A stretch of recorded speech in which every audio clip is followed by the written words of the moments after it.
네, 오늘은 하나님의 말씀에 대해서 공부해 보도록 하겠습니다. 하나님께서는 하나님의 방법으로 자신을 나타내십니다. 하나님께서 우리에게 하나님 자신에 대해 보여주셔야 우리는 하나님에 대해 알 수 있습니다. 하나님을 올바로 알 때 우리는 올바른 믿음을 소유할 수 있습니다. 어떻게 하나님께서는 자신에 대해 계시해 주십니까?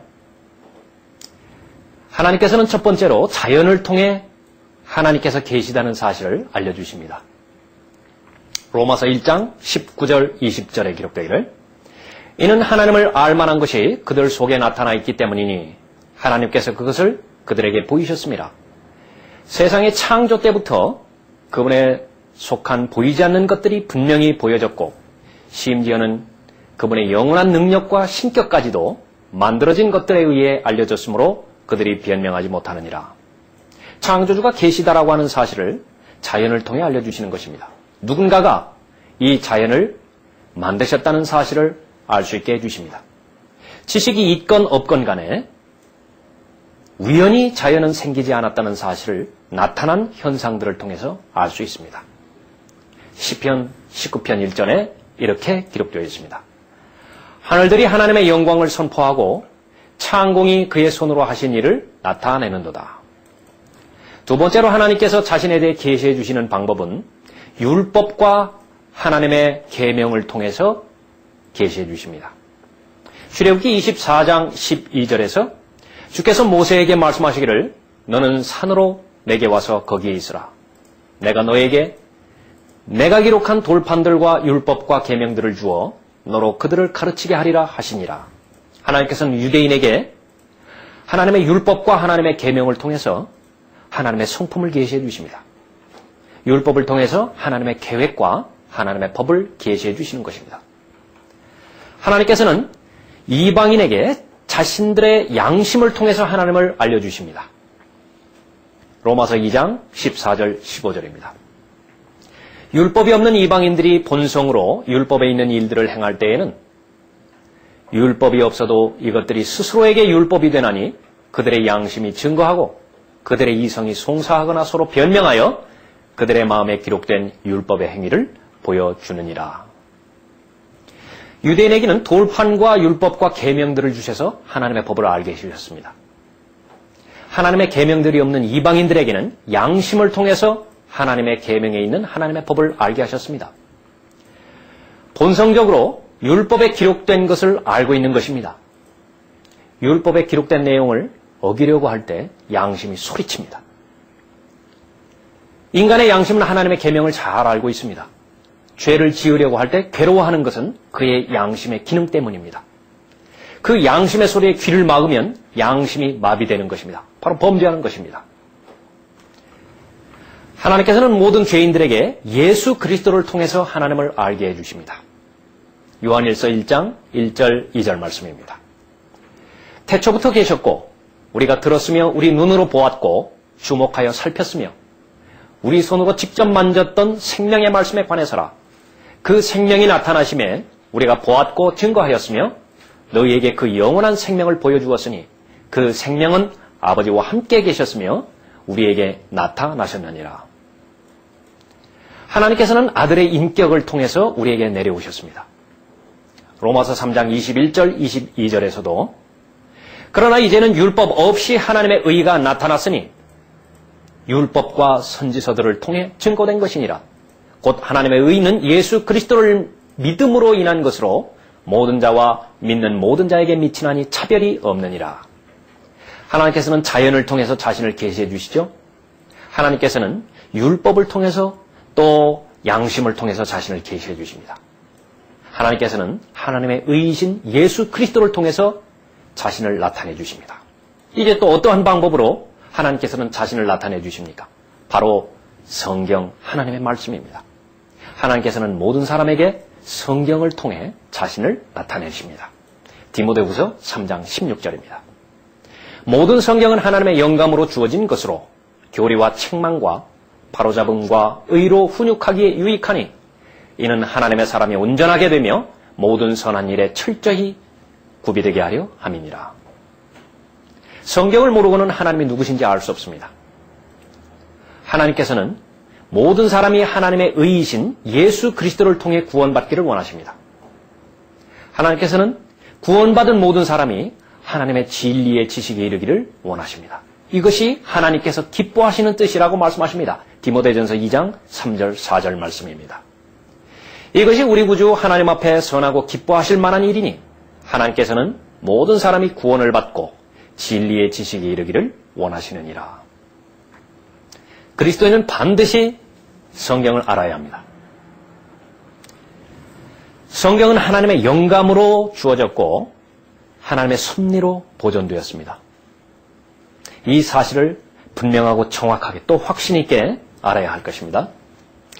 자, 성경은 하나님의 영감으로 기록한 하나님의 말씀인 것을 살펴보겠습니다. 하나님께서 피조물인 인간과 대화하는 데 있어서는 언어라고 하는 말을 사용하십니다.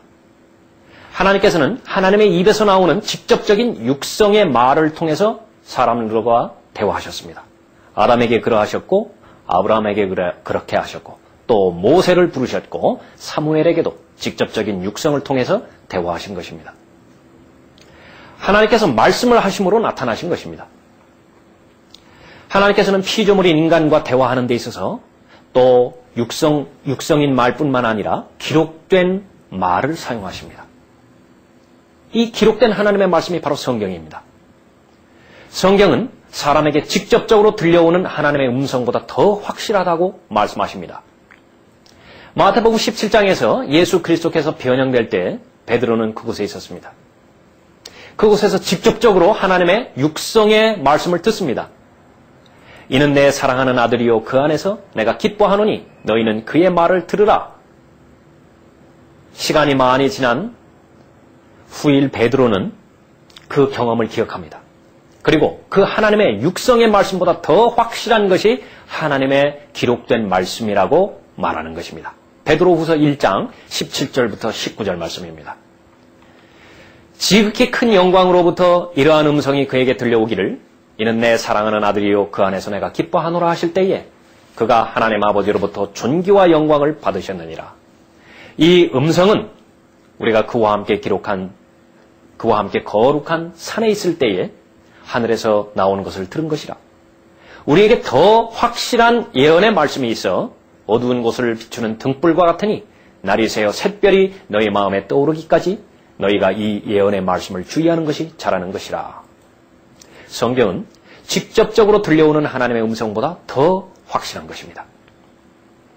하나님께서는 이 성경을 초자연적인 방법으로 기록하셨습니다. 바로 성경이 하나님의 영감으로 기록되었다라고 하는 말입니다. 성경은 성령 하나님께서 쓰셨습니다. 성경은 구약 39권, 신약 27권으로 기록되어 있습니다. 약 1600년간에 걸쳐서 기록되었습니다. 성경의 마지막 기록자는 사도 요한입니다. 그 사도 요한이 태어나기 1450년 전에 성경을 최초로 기록한 모세는 죽었습니다. 성경은 40명 이상의 사람들에 의해 기록되었습니다. 이 저자들은 세계의 대륙에서 세 인종으로 구성되어 있습니다. 이들의 신분도 아주 다양합니다. 자, 한번 생각해 보십시오. 이렇게 1600년간에 걸쳐서 세 대륙에 있는 다양한 사람들이 한 권 한 권을 기록했는데 이 66권의 책을 합쳐놓고 보니까 그것은 전혀 모순이 없는 통일된 한 권의 책이 되었다라고 하는 것입니다. 그것이 바로 성경입니다. 이 초자연적인 사실은 성경을 기록한 각 사람들을 인도하신 분이 계셨다는 사실을 입증해 주는 것입니다. 바로 성령 하나님이십니다. 그래서 성경은 성령 하나님께서 기록하신 것입니다. 성경에 기록된 모든 단어 하나하나가 하나님의 영감으로 주어진 것입니다. 하나님의 영감으로 기록된 성경은 하나님께서 섭리 가운데 보존해 주셨습니다. 하나님께서는 초자연적인 방법으로 자신의 말씀을 기록하십니다. 마찬가지로 하나님께서는 영감으로 기록한 하나님의 말씀을 초자연적인 방법으로 보존해 주시겠다고 말씀하십니다. 시편 12편 6절 7절 말씀입니다. 주의 말씀들은 순수한 말씀들이라 흙 도간 위에서 단련되어 7번 정화된 은 같도다. 오 주여 주께서 이 말씀들을 간수하시리니 주께서 이 세대로부터 영원토록 그것들을 보존하시리이다. 하나님께서 하나님의 말씀을 영감으로 기록하셨다는 사실을 믿을 수 있는 사람은 그 동일한 말씀을 영원히 보존하신다는 약속의 말씀 또한 믿을 수 있어야 합니다. 이 사실을 믿을 수 없는 사람은 예수 그리스도의 동정녀 탄생을 믿으면서 예수 그리스도의 부활은 믿지 않는 것과 똑같은 것입니다. 성경은 왜 우리에게 주어졌습니까? 성경은 하나님의 사람을 온전하게 할 수 있습니다. 성경을 통해서 하나님의 성품에 대해, 하나님의 뜻에 대해, 하나님의 계획에 대해 알 수 있습니다. 첫 번째로 성경은 죄인을 거듭나게 할 수 있습니다. 베드로전서 1장 23절입니다. 너희가 거듭난 것은 썩어질 씨로 된 것이 아니라 썩지 아니할 씨로 된 것이니 살아있고 영원히 거하는 하나님의 말씀으로 되었느니라. 하나님의 말씀을 통해서 내가 죄인이라는 사실을 깨닫습니다. 죄인으로서 비극적인 운명을 맞이할 것도 깨닫는 것입니다. 성령께서 자신의 말씀을 통해 깨우쳐 주시기 때문입니다. 육신의 아버지의 씨는 썩어질 씨입니다. 그 씨로 태어난 모든 사람은 죽습니다. 그러나 하나님의 말씀은 썩지 않을 씨라고 말씀하십니다. 그 하나님의 말씀을 믿을 때에 그 말씀이 나를 다시 태어나게 합니다. 영원히 살게 하는 것입니다. 성경은 그리스도인이 영적으로 자라가게 해줍니다. 거듭나지 않은 사람은 빵만으로도 살아갈 수 있습니다. 그러나 거듭난 사람이라면 썩지 않을 씨로 태어날 새 사람이 있습니다. 그 사람은 빵으로만 살아갈 수 없습니다. 하나님의 입에서 나오는 모든 말씀으로 살아가야 합니다. 영적인 양식으로서의 하나님의 말씀으로 살아가야 하는 것입니다. 자, 영적인 양식으로서 하나님의 말씀을 살펴보도록 하겠습니다. 첫 번째로 하나님의 말씀은 순수한 젖과 같다고 말씀하십니다. 베드로전서 2장 2절에서 갓난 아기들로서 순수한 말씀의 젖을 사모하라. 이는 너희가 그것으로 인하여 자라게 하려 함이니라. 갓 구원받은 영적 갓난 아기는 순수한 젖이 필요합니다. 얼마나 많은 사람이 출생만 했지 젖을 먹지 못하는지 모릅니다. 또 영적인 양식으로서의 하나님의 말씀은 빵과 같다라고 말씀하십니다. 누가복음 4장 4절 말씀입니다. 사람이 빵으로만 사는 것이 아니요 하나님의 모든 말씀으로 사느니라. 고기와 같다라고도 말씀하십니다. 고린도전서 3장 2절에 내가 너희를 젖으로 먹이고 고기로 먹이지 아니하였으니. 단단한 음식은 장성한 사람들의 것입니다. 고기에 해당되어지는 음식입니다. 이 단단한 하나님의 양식인 음식은 선악을 분별할 수 있게 해줍니다. 또 하나님의 말씀은 꿀과 같다라고 시편 119편 103절에서 말씀하십니다. 주의 말씀들이 내 입맛에 어찌 그리 단지요? 정녕 내 입의 꿀보다 더 단이이다. 하나님의 말씀은 사과와 같고 물과 같고 또 채소와 같다라고 말씀하십니다. 새로 태어난 하나님의 사람으로서 자라가야 하는데 필요한 모든 영적인 영양소는 하나님의 말씀 안에 다 들어있습니다. 이러한 하나님의 말씀은 구경만 하라고 준 것이 아니라 먹으라고 주신 것입니다. 하나님의 말씀을 온전히 먹음으로 소화시켰다면 하나님의 사람으로 장성한 분량에 이룰 수 있는 것입니다. 성경은 하나님의 자녀로 하나님과 동행하게 해줍니다. 성경을 통해서만이 자신의 참모습을 볼 수 있습니다. 야고보서 1장 23절에서는 하나님의 말씀은 거울과 같다고 말씀하십니다. 누구든지 말씀을 듣기만 하는 자가 되고 행하는 자가 되지 아니하면 그는 거울로 자기의 타고난 얼굴을 보는 사람과 같으니. 성경은 거울과 같습니다. 거울을 통해 반사된 자신의 모습을 볼 수 있기 때문에 그렇습니다. 사람은 대부분 자신을 과대평가합니다. 자신을 좀 더 선하게 평가합니다. 성경을 통해서만이 참된 자신의 모습을 알 수 있습니다. 자신을 정확하게 알 때 비로소 하나님과 동행할 수 있는 것입니다. 또 성경은 그리스도인을 정결하게 지켜줄 수 있습니다. 시편 119편 9절부터 11절을 살펴보십시다. 청년이 무엇으로 자기 길을 정결케 하리이까? 주의 말씀을 따라 조심할 것이니이다. 내가 진심으로 주를 찾아보니 오 나로 주의 계명에서 벗어나지 않게 하소서. 주의 말씀을 내 마음에 간직하였사오니 이는 내가 주께 범죄치 아니하려 함이니이다. 예수 그리스도의 보혈로 정결하게 된 사람은 하나님의 말씀에서 벗어나지 않는 사람입니다. 그러므로서 자신을 정결케 할 수 있습니다. 하나님의 말씀을 묵상하고 하나님의 말씀에 따라 자신의 죄를 판단함으로 정결하게 됩니다. 하나님의 말씀인 성경은 그리스도인의 인생 여정을 인도합니다. 주의 말씀은 내 발의 등불이요 내 길의 빛이니이다. 시편 119편 105절 말씀입니다. 이 세상은 캄캄한 흑암입니다. 그리스도인은 그 흑암을 걸어가는 순례자입니다. 이 어두운 세상 가운데 각자의 달려갈 길을 다 달려가야만 합니다.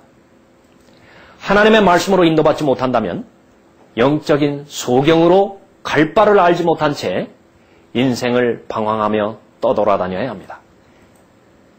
인생을 낭비하는 것입니다. 하나님의 말씀으로 인도받지 못하는 사람은 늘 다른 사람들의 말에 현혹될 수밖에 없는 것입니다. 성경은 하나님의 자녀가 하나님을 온전히 섬길 수 있도록 해준다라고 말씀하십니다. 성경은 영적 전쟁에서 승리를 가져다 줍니다. 히브리서 4장 12절 말씀입니다. 하나님의 말씀은 살아있고 활력이 있어 양날이 있는 어떤 칼보다도 예리하여 혼과 영 그리고 관절과 골수를 찔러 가르고 마음의 생각들과 의도들을 판별하느니라. 하나님의 말씀은 내 마음의 동기를 판단합니다. 에베소서 6장 17절에 또한 구원의 투구와 성령의 칼, 곧 하나님의 말씀을 가지고라고 말씀하십니다. 그리스도인은 영적 전쟁을 치르는 예수 그리스도의 군사들입니다. 마귀와 싸우는 전쟁에 참여한 사람들인데 마귀를 이길 수 있는 길은 하나님의 말씀으로 무장하는 것입니다. 바로 예수 그리스도께서 마귀를 대적하여 싸우셨던 방법입니다. 에레미야 23장 29절에는 주가 말하노라 내 말들이 불같지 아니하냐 바위를 부수어 조각내는 큰 망치 같지 아니하냐 말씀하십니다. 하나님의 말씀은 불같습니다. 하나님의 말씀은 바위를 부수어 조각내는 큰 망치 같습니다. 하나님을 대적하는 모든 악의 세력을 부서뜨립니다. 하나님의 말씀은 모든 더러운 불의의 찌꺼기들을 불태워버리는 것입니다. 하나님의 말씀인 성경은 내게 주신 하나님의 말씀입니다. 아무리 좋은 음식이 많이 차려져 있어도 먹지 않으면 소용이 없는 것입니다. 아무리 좋은 칼이 있어도 사용하지 않으면 소용이 없는 것입니다. 우리는 개인적으로 하나님의 말씀에 대해서 어떻게 대해야 되겠습니까? 우리는 하나님의 말씀을 들어야 합니다. 로마서 10장 17절에 그러므로 믿음은 들음에서 나오며 들음은 하나님의 말씀에 의해서니라 말씀하십니다. 하나님의 말씀을 얼마나 많이 듣는가에 따라 자신의 믿음은 결정되는 것입니다. 또 하나님의 말씀을 읽어야 할 것입니다. 성경을 상고하라. 이는 너희가 성경에 영생이 있다고 생각함이니 그 성경은 나에 관하여 증거하고 있습니다. 요한복음 5장 39절 말씀입니다. 베레아 사람들은 데살로니가 사람들보다 더 고상하여서 전심으로 말씀을 받아들이고 그 말들이 그런가 하여 매일 성경을 상고함으로 사도행전 17장 11절에 이렇게 기록되어 있습니다. 진리를 진정으로 찾습니까? 그렇다면 성경을 기도하며 읽을 수 있는 사람입니다. 우리는 하나님의 말씀을 들을 수 있어야 되고 하나님의 말씀을 읽을 수 있어야 됩니다. 또 우리는 하나님의 말씀을 공부해야만 합니다. 디모데후서 2장 15절에 우리 모두에게 명령하고 계십니다. 내가 진리의 말씀을 올바로 나누어 자신이 하나님 앞에 부끄럽지 않은 일꾼으로 인정받도록 공부하라. 우리는 하나님의 일꾼입니다. 우리가 하나님의 일꾼으로 되지 않고서는 할 수 있는 일은 아무것도 없습니다. 우리는 영적인 전쟁을 싸우는 전사입니다. 예수 그리스도의 훌륭한 군사가 되어야 맡겨진 전투를 감당할 수 있습니다. 우리는 예수 그리스도께서 보내신 대사입니다. 예수 그리스도를 대신한 대사로서 화해의 직분을 잘 감당하기 위해서는 정확한 지식이 있어야만 하는 것입니다. 결론적으로 하나님의 말씀을 공부하지 않으면 주님을 올바로 섬길 수 없습니다. 예수 그리스도께서 다시 오실 때 수치스럽게 발견될 사람들이 있습니다. 그 가운데 일부는 성경을 공부하는데 게을렀던 사람이라고 말씀하십니다.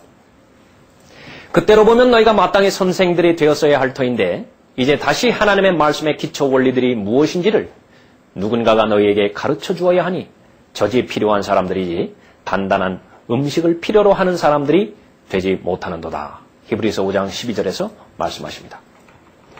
또 우리는 하나님의 말씀을 묵상할 수 있어야 하겠습니다. 시편 119편 97절에 오 내가 얼마나 주의 법을 사랑하는지요. 그것이 종일 나의 묵상이 되나이다. 하나님의 말씀이 내 마음 안에 들어오기까지는 묵상이 필요합니다. 묵상을 통해 헛된 생각들을 미워하며 하나님의 말씀을 정금보다 더 사랑하게 됩니다. 하나님의 말씀을 묵상함으로써 지속적으로 나의 혼은 소생하게 됩니다. 하나님의 말씀을 묵상함으로 하나님께서 주시는 평안은 그 무엇으로도 대체되지 않는 것입니다. 하나님의 말씀을 묵상하는 사람을 성경에서는 복 있는 사람이라고 말씀하는 것입니다. 행복한 사람입니다. 하루를 하나님의 말씀으로 묵상하며 시작하는 사람은 복 있는 사람입니다. 또 하루를 하나님의 말씀으로 끝맺을 수 있는 사람은 복 있는 사람인 것입니다. 우리는 하나님의 말씀을 암송해야 하겠습니다. 주의 말씀을 내 마음에 간직하였으니 이는 내가 주께 범죄치 아니하려 함이니이다. 시편 119편 11절 말씀입니다. 암송은 남에게 유식하게 보이려고 하는 것이 결코 아닙니다. 하나님의 말씀을 암송함으로써 하나님의 말씀을 마음 안에 잘 간직할 수 있습니다. 하나님의 말씀을 암송함으로써 하나님께서 내게 주신 약속을 주장할 수 있는 것입니다. 하나님의 말씀을 암송함으로써 우리의 삶에서 죄를 벗어버릴 수 있습니다. 고의적인 죄가 있습니까? 습관적인 죄가 해결되지 않고 있습니까? 하나님의 말씀을 암송하시면 해결될 수 있는 것입니다. 하나님의 말씀을 우리는 전파해야 되겠습니다. 너는 말씀을 전파하라. 때를 얻든지 못 얻든지 항상 대비하라. 모든 오래 참음과 교리로 견책하고 책망하며 권고하라. 부지런히 복음을 전파해야 합니다. 부지런히 건전한 교리를 전파해야 하는 것입니다. 하나님의 말씀은 모든 하나님의 사람들에게 주어졌습니다. 한국 교회의 가장 큰 약점은 하나님의 말씀을 목사나 전도사, 풀타임 사역자에게 일임했다는 것입니다. 내가 하나님의 말씀으로 거듭나 분명한 그리스도인이 되었다면, 내가 그리스도인이라면 나는 하나님의 말씀으로 잘 무장되어야 할 것입니다.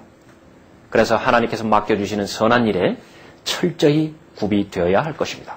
하나님 앞에 영광을 돌리는 가장 정확한 방법인 것입니다.